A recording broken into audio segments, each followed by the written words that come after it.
Capítulo 6. Los discípulos. En todas las frases del ministerio de Jesús sobre las que hemos reflexionado hasta ahora, ha resultado evidente la estrecha relación que existe entre Jesús y el nosotros, de la nueva familia que Él reunió mediante su predicación y su ministerio. Y se ha hecho evidente que entre nosotros ha sido pensado de modo universal desde el principio. Ya no se basa en la descendencia, sino en la comunión con Jesús, que es el Torá de Dios en persona. Este nosotros, de la nueva familia, no es amorfo.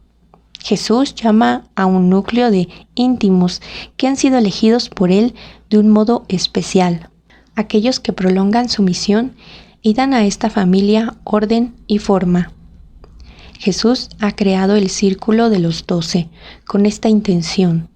Al principio, el título de apóstol trascendía este círculo, pero luego se fue vinculando a él de un modo cada vez más estrecho. En Lucas, que siempre habla de los 12 apóstoles, el significado de la palabra coincide prácticamente con los 12. No necesitamos ocuparnos aquí de la controvertida cuestión de la evolución del uso de la palabra apóstol. Simplemente vamos a escuchar los textos más importantes en los que se hace palpable la formación de la comunidad de discípulos más cercana a Jesús. El texto central al respecto es Marcos, capítulo 3, versículos del 13 al 19. Allí se dice en primer lugar, cito, Jesús subió al monte, llamó a los que quiso y se fueron con él. Fin de la cita. Los sucesos precedentes se habían desarrollado junto al mar y ahora Jesús sube al monte, que designa el lugar de su comunión con Dios, el lugar en lo alto, por encima del trajín cotidiano. Lucas, en su relato paralelo, ha reforzado aún más este aspecto. Cita. En aquellos días Jesús salió al monte a orar y pasó la noche orando a Dios. Cuando se hizo de día, llamó a sus discípulos. Escogió de entre ellos a 12, a los que también nombró apóstoles. Fin de la cita. Lucas capítulo 6, versículo 12 y siguientes. La vocación de los discípulos es un acontecimiento ligado a la oración. Son engendrados, por así decir, en la oración, en el trato con el Padre. De este modo, la vocación de los 12 recibe un sentido profundamente teológico, que rebasa con mucho lo puramente funcional. Su vocación brota del diálogo del Hijo con el Padre y está anclada en Él. De ahí se ha de partir para entender estas palabras de Jesús. Cito. Rogad, pues, al Señor de la mies que mande trabajadores a su mies. Fin de la cita. Mateo capítulo 9, versículo 38. Los que trabajan en la mies de Dios no se pueden escoger el mismo modo que un patrón elige a su gente. Siempre deben ser pedidos a Dios y ser elegidos por Él mismo para este servicio. Este carácter teológico se enfatiza aún más en el texto de Marcos, que dice, llamó a los que quiso. Uno no puede hacerse discípulo a sí mismo. Se trata de un acontecimiento de elección, una decisión de la voluntad del Señor, anclada a su vez en la unidad de su voluntad con la del Padre. A continuación se dice, e instituyó 12 para que estuvieran con Él y para enviarlos. Versículo 14. Hemos de reflexionar en primer lugar sobre la expresión instituyó 12, que para nosotros suena poco habitual. En realidad, con esa expresión el evangelista retoma la terminología del Antiguo Testamento para la institución de los sacerdotes. Primera de Reyes, capítulo 12, versículo 13 y capítulo 13, versículo 33. Y de este modo caracteriza el apostolado como servicio sacerdotal. El hecho de que los elegidos sean mencionados uno a uno por su nombre los pone en relación con los profetas de Israel, a los que Dios llama por su nombre, de suerte que el servicio apostólico aparece como una fusión de misión sacerdotal y profética. Instituyó 12. 12 era el número simbólico de Israel, el número de los hijos de Jacob. De ellos procedían las 12 tribus de Israel. Si bien tras el exilio prácticamente solo se habían conservado la tribu de Judá, de modo que el número 12 se retoma a los orígenes de Israel, pero es a la vez una parábola de esperanza. Todo Israel es restaurado, las 12 tribus vuelven a ser reunidas. 12.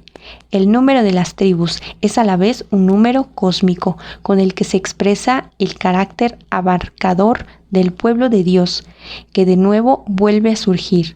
Los 12 se alzan como patriarcas de este pueblo universal, fundado en los apóstoles, en la visión de la Nueva Jerusalén del Apocalipsis.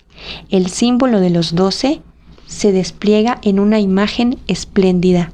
Apocalipsis capítulo 21, versículos del 9 al 14, que ayuda al pueblo peregrino de Dios a entender el presente a partir del futuro, e ilumina a aquel con el espíritu de la esperanza. Pasado, presente y futuro se compenetran a través de la figura de los 12.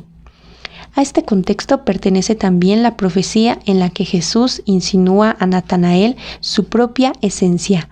Cito: veréis en el cielo abierto y a los ángeles de Dios subir y bajar sobre el Hijo del Hombre. Fin de la cita. Juan capítulo 1, versículo 51. Jesús se revela aquí como el nuevo Jacob, el sueño del patriarca en el que vio la escalinata que se eleva por encima de su cabeza y llega hasta el cielo, y por la que subía y bajaban ángeles de Dios. Este sueño se ha hecho realidad en Jesús. Él mismo es la puerta del cielo. Génesis capítulo 28, versículos del 10 al 22. Es el verdadero Jacob, el Hijo del Hombre, el patriarca de Israel definitivo. Volvamos a nuestro texto de Marcos. Jesús instituye a los 12 con una doble misión. Cito: para que estuvieran con Él y para enviarlos. Fin de la cita. Tienen que estar con Él para conocerlo, para adquirir el conocimiento sobre Él que no podía captar la gente que lo veía solo desde fuera y lo tenían como un profeta, por uno de los grandes de la historia de las religiones que no podía percibir su singularidad. Comparar Mateo capítulo 16 versículos 13 y siguientes. Los 12 tienen que estar junto a Él para que conozcan a Jesús en su unidad con el Padre y de este modo puedan convertirse en testigos de su misterio. Como dirá Pedro, antes de la elección de Matías, tiene que haber estado, cito, todo el tiempo en que convivió con nosotros el Señor Jesús. Fin de la cita. Hechos capítulo 1, versículos del 8 al 21 y siguientes. Dijérase que tiene que pasar de la comunidad externa a la comunión íntima con Jesús. A la vez están allí para convertirse en enviados de Jesús, precisamente apóstoles, que llevan su mensaje al mundo. Primero a las ovejas perdidas de la casa de Israel, pero luego hasta los confines de la tierra. El estar con Él y el ser enviados parece excluirse de entrada, pero evidentemente son solidarios. Tienen que aprender a estar con Él de modo que estén junto a Él aunque lleguen a los confines de la tierra. El estar con Él sostiene como tal el dinamismo de la misión, ya que todo el ser de Jesús es misión. ¿A qué son enviados según este texto? A predicar, con autoridad para expulsar a los demonios. Capítulo 3, versículo 14 y siguientes. Mateo caracteriza el contenido de la misión de un modo un poco más amplio y les dio autoridad para expulsar espíritus inmundos y curar toda enfermedad y toda dolencia. Fin de la cita. Capítulo 10, versículo 1.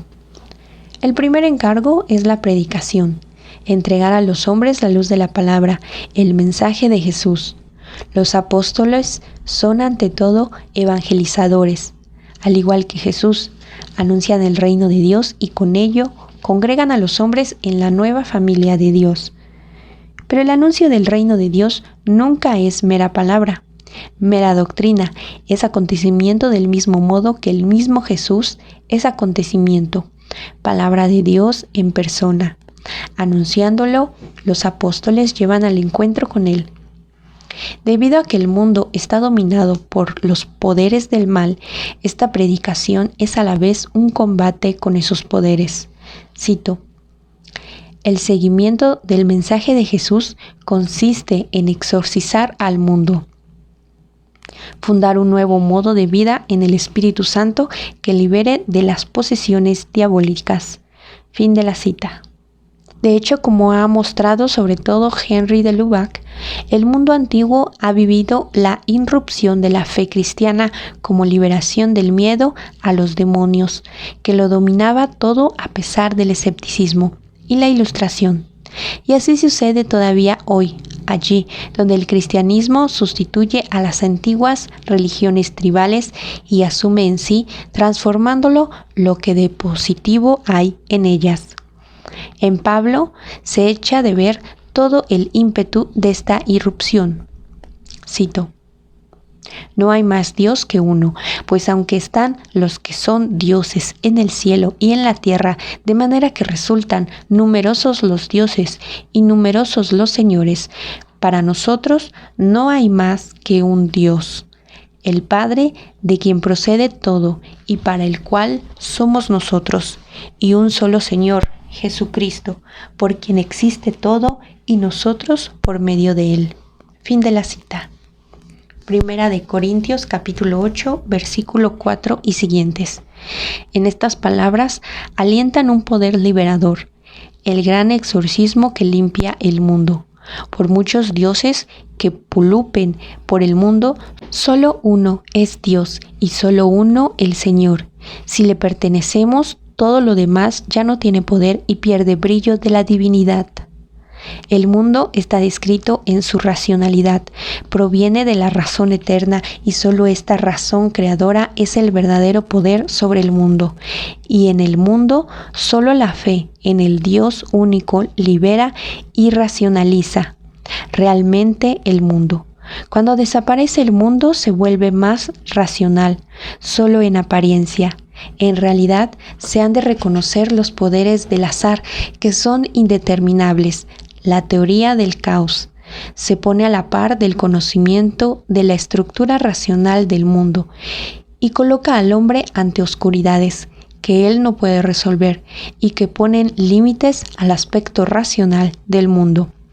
Exorcizar pone el mundo a la luz de la ratio, que procede de la eterna razón creadora y de su bondad sanadora, y a ellas remite, he aquí una tarea permanente y central de los mensajeros de Jesucristo. San Pablo en la carta de los Efesios describe en una ocasión desde otro ángulo este carácter exorcista del cristianismo. Cita: buscad vuestra fuerza en el Señor y en su invencible poder. Poneos las armas de Dios para poder afrontar las acechanzas del diablo, porque nuestra lucha no es contra hombres de carne y hueso, sino contra los principados, contra las potestades, contra las dominaciones de este mundo de tinieblas, contra los espíritus malignos del aire. Fin de la cita. Efesios capítulo 6, versículos del 10 al 13. Heinrich Schlieder ha explicado así esta descripción de la lucha cristiana que hoy nos sorprende y nos extraña. Cita: los enemigos no son este o aquel, ni yo mismo, ni la sangre y la carne. El combate es más profundo. Se dirige contra un sinnúmero de adversarios que atacan incansablemente, que no se pueden captar bien, que no tienen verdadero nombre sino designaciones colectivas, que además son de antemano superiores al hombre por su posición superior, por su posición en los cielos de la existencia, y superiores también por la opacidad de su posición y por su inexpugnabilidad. Y es que su posición es la atmósfera de la existencia que ellos difunden a su alrededor de acuerdo con sus designios, adversarios llenos de todos ellos, por último, de maldad esencial y mortífera. Fin de la cita. ¿Quién no verá que con esto queda descrito también nuestro mundo, en el que el cristiano está amenazado por una atmósfera anónima, por algo que está en el aire y que intenta que la fe parezca ridícula y carente de sentido? ¿Y quién no verá que existe intoxicaciones universales del clima espiritual que amenazan a la humanidad en su dignidad, incluso en su existencia? El individuo humano, incluso las comunidades humanas, parecen entregadas sin esperanza a la acción de estos poderes. El cristiano sabe que tampoco él puede dominar esta amenaza con sus solas fuerzas, pero con la fe, con la comunión, con el único y verdadero Señor del mundo, le están dadas las armas de Dios, con las que Él, en la comunidad del entero cuerpo de Cristo, puede enfrentarse a estos poderes, sabiendo que el Señor nos devuelve en la fe el aire puro, el aliento del Creador, el aliento del Espíritu Santo, que es lo único que puede sanar al mundo. Al encargo de hacer exorcismo, Mateo añade la misión de curar. Los 12 son enviados a curar, cito, toda enfermedad y toda dolencia. Fin de la cita. Capítulo 10, versículo 1. Curar es una dimensión esencial de la misión apostólica y de la fe cristiana en general. Eugen Visser llama al cristianismo una religión terapéutica, una religión de la curación. Cuando esto se entiende con toda la profundidad necesaria, aquí se expresa todo el contenido de redención.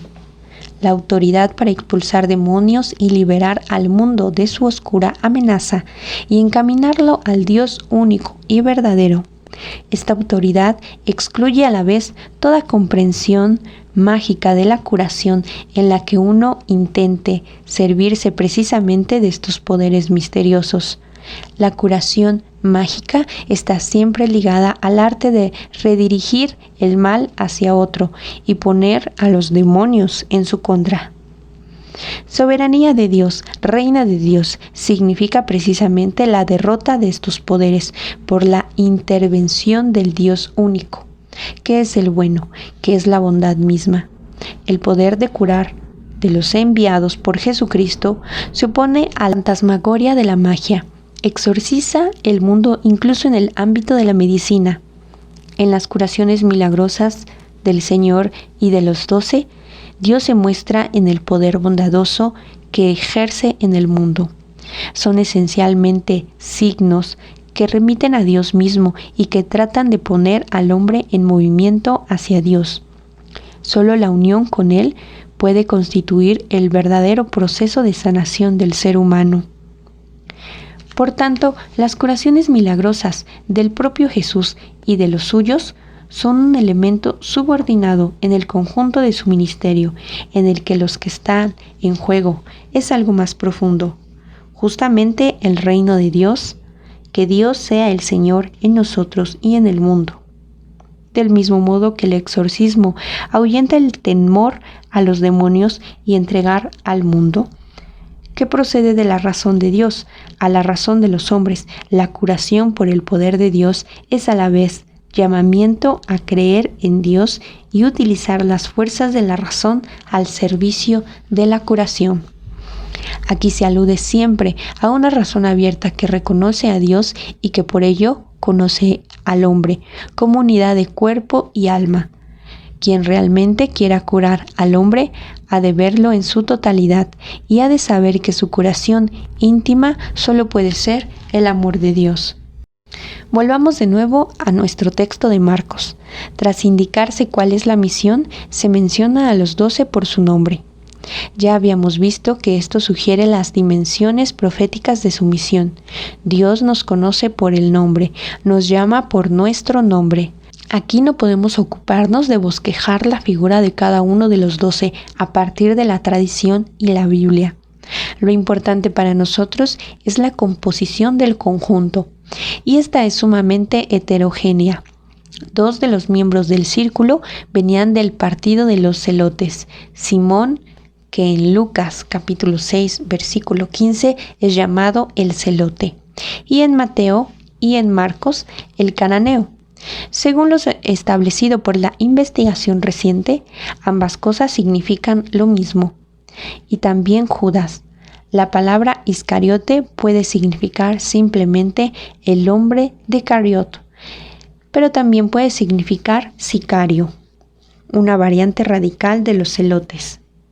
El celos por la ley, que dio nombre a este movimiento, encontró sus modelos en los grandes celosos de la historia de Israel, comenzando por Pinjas, que mató a un israelita idólatra delante de toda la comunidad. Números capítulo 25 versículos del 6 al 13, pasando por Elías, que en el monte Carmelo hizo matar a los sacerdotes de Baal.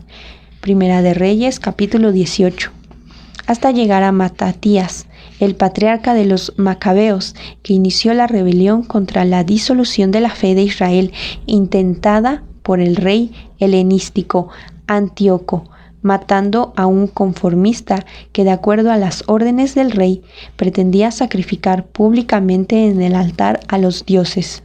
Primera de Macabeos, capítulo 2, versículos del 17 al 28.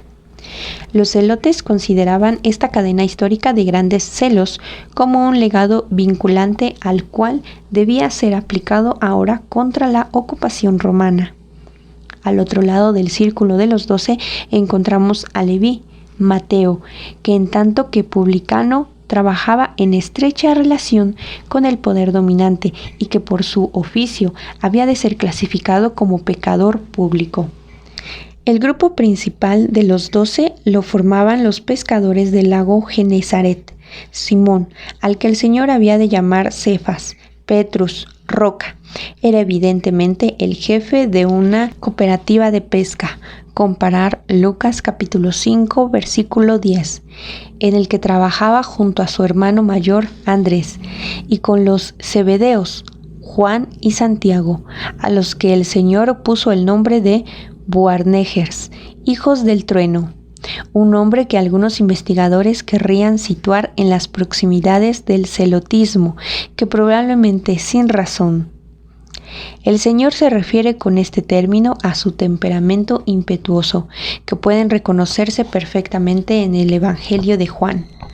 Por último, hay 2 hombres de nombre griego, Felipe y Andrés, que es a quienes se dirigieron el Domingo de Ramos para entrar en contacto con Jesús, los de la lengua griega que acudían a las fiestas de la Pascua. Juan capítulo 12 versículo 21 y siguientes. Podemos suponer que los 12 eran judíos, creyentes y practicantes, que esperaban la salvación de Israel, pero por sus posiciones concretas, por su modo de pensar la salvación, eran personas sumamente diferentes. Podemos imaginar cuán difícil fue instruirlos poco a poco en el nuevo y misterioso camino de Jesús. ¿Qué tensiones hubieron de superar? Por ejemplo, ¿cuántas purificaciones precisó el celo de los celotes hasta coincidir finalmente con el celo de Jesús, del que nos habla el Evangelio de Juan, capítulo 2, versículo 17? Su celo se cumple en la cruz. Precisamente por medio de esta diversidad de orígenes, temperamentos y actitudes, los 12 encarnan la Iglesia de todos los tiempos y la dificultad de su misión de purificar a los hombres y de unirlos en el celo de Jesucristo. Solo Lucas nos informa de que Jesús formó un segundo grupo que constaba de 70 o 72 discípulos que fueron enviados con un encargo similar al de los 12, capítulo 10, versículo del 1 al 12. Como el número 12 También el número 70 o 72, los manuscritos oscilan entre estos dos datos. Es un número simbólico, merced a una combinación de Deuteronomio capítulo 32 versículo 8 y Éxodo capítulo 1 versículo 5. 70 pasaba por ser el número de los pueblos del mundo. Según Éxodo capítulo 1 versículo 5. Fueron 70 las personas que fueron a Egipto con Jacob. Todos eran descendientes de Jacob. La lección más reciente de Deuteronomios capítulo 32 versículo 8, luego universalmente aceptada, dice, cito, cuando el Altísimo distribuía a los hijos de Adán, trazando las fronteras de las naciones según el número de hijos de Israel, fin de la cita, lo cual fue entendido como referencia a los 70 miembros de la casa de Jacob, que emigraron a Egipto, junto a los 12 hijos que prefiguran Israel. Están los 70 que representan al mundo entero y que por ello son vistos de algún modo en relación con Jacob Israel. Esta tradición está en el trasfondo de la leyenda transmitida en la que se conoce como Epístola de Aristeas, leyenda según la cual la traducción griega del Antiguo Testamento del siglo III a.C. fue elaborada por 70 sabios, o 72, 6 por cada tribu de Israel. Por una inspiración especial del Espíritu Santo con la leyenda, esta obra se interpreta como apertura de la fe de Israel a todos los pueblos. De hecho, la Septuaginta desempeñó un papel decisivo para que, al final de la antigüedad, muchos hombres inquietos se volvieran al Dios de Israel. Los mitos de las épocas anteriores habían perdido su credibilidad.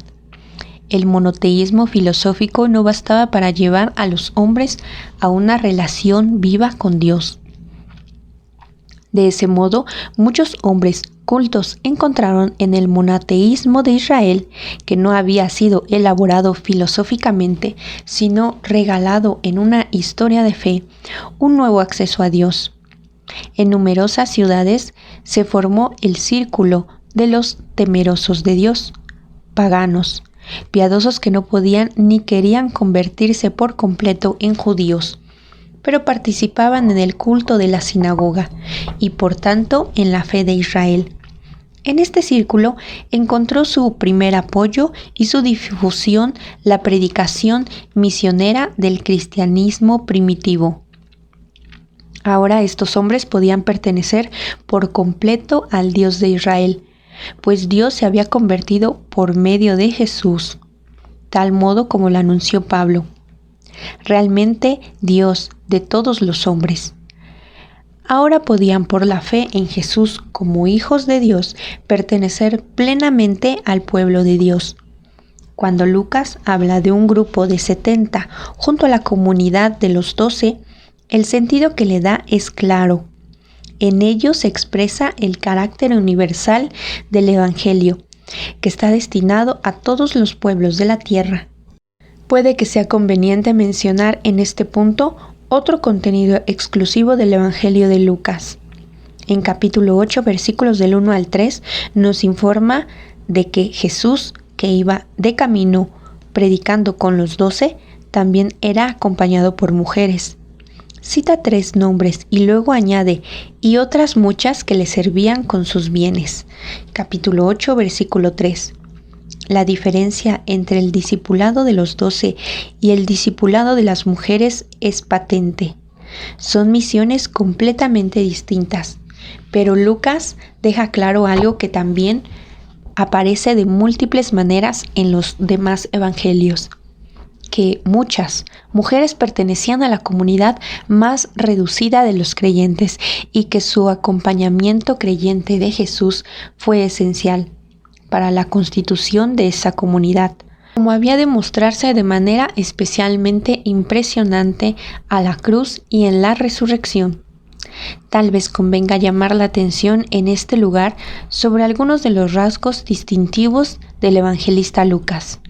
al igual que era especialmente sensible a la importancia de las mujeres, también es el evangelista de los pobres, aquel en el que evidentemente se da la opción preferencial por los pobres. También hacia los judíos muestra una comprensión especial.